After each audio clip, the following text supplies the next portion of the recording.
featured on the cover of DyNAMC Leaders for a Changing World, and the magazine highlights the champions and the commitments of our nation's top leaders. In your own words, what makes you a leader for the changing world?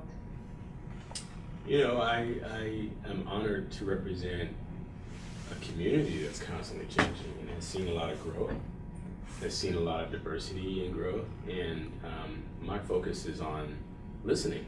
And how would you describe your leadership?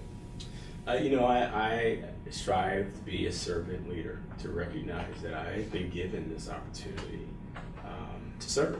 People will be better off as a result of my time serving in this position is always my focus. What's one mistake you always see leaders doing?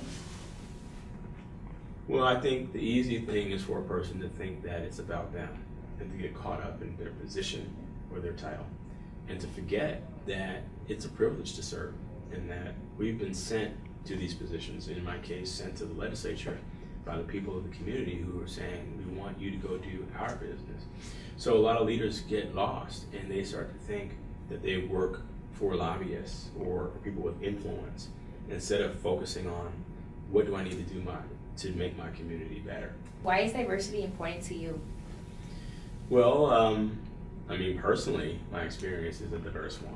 And, my grandparents, came from Jamaica and Colombia, and my mother grew up in Panama, and my father came from Michigan, and his parents came from Mississippi. And so, as a person, as an African American of Latino descent, diversity has always been important in my family, and to embrace different traditions. And I just think that we all do better when we embrace different traditions.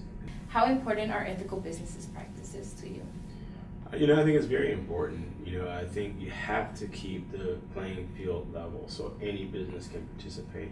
What advice can you give young emerging leaders to stay encouraged from small, larger corporations who do not embrace diversity?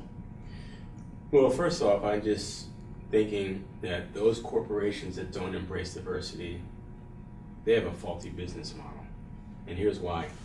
If they looked at who their biggest customers are, in many cases, their biggest customers are minorities. So if you're willing to take someone's money, you should be willing to also support their community.